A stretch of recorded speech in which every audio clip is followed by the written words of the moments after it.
सोहनपुर गांव में रामलाल नाम का एक लकड़हारा रहता था। वो अपनी जीविका चलाने के लिए गांव के पास के ही जंगल से रोज लकड़ियां चुनता और उन्हें बेचकर कुछ पैसे कमा लेता था। इसी तरह उसका गुजारा चल रहा था। कुछ दिनों के बाद रामलाल की शादी हो गई। उसकी पत्नी बड़ी खर्चीली थी, इसलिए अब उतनी लकड़ियों को बेचकर घर चलाना मुश्किल हो गया था।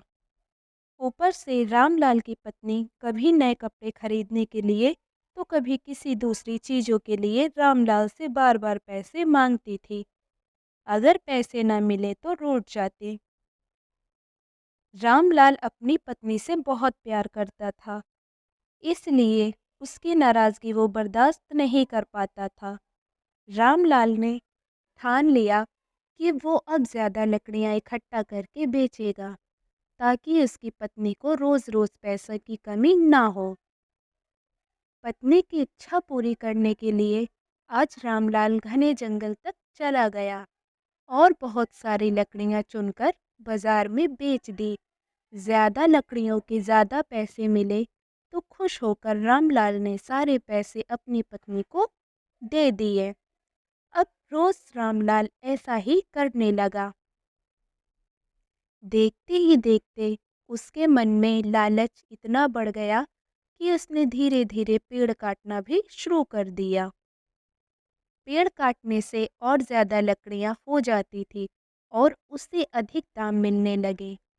लकड़हारा हर हफ्ते एक पेड़ काटता और लकड़ियां बेचकर मिलने वालों पैसे से अपनी पत्नी के शौक पूरे करता।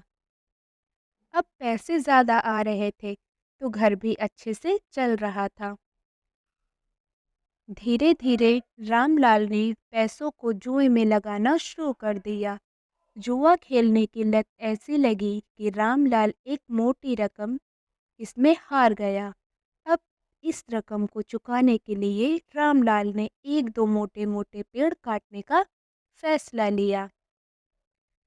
जैसे ही रामलाल ने जंगल में जाकर अपने कुल्हाड़ी को एक बड़े से पेड़ पर चलाने की कोशिश की तो उस पर पेड़ की टहनी ने हमला कर दिया। रामलाल चौंक गया, फिर उस पेड़ की एक टहनी ने लपेट लिया। रामलाल कुछ समझ नहीं पाया कि यह सब क्या हो रहा है। तभी पेड़ से आवाज आई, मूर्ख, तू अपने लालच के चक्कर में मुझे काट रहा है। तू सारे पैसे जुए में लुटा देता है और फिर पैसे लौटाने के लिए पेड़ काटने आ जाता है। तुझे पता है कि पेड़ कितने कीमती होते हैं। हमारे अंदर भी जान बसती है और हम तुम इंसानों को जीने के लिए हवा धूप में छाया और भूख को शांत करने के लिए फल देते हैं, लेकिन तू अपने स्वार्थ के लिए हमें ही काट रहा है। पेड़ ने कहा, अस्तु, रुक यही कुल्हाड़ी मैं अब तेरे ऊपर चलाऊंगी। पेड़ की टहनी कुल्हाड़ी से रामलाल पर वार करने ही वाली थी कि वह गिड़गिड़ाने लगा। उसने माफी मांगते हुए कहा, मुझसे गलती हुई है, लेकिन मुझे सुधरने का एक मौका दो।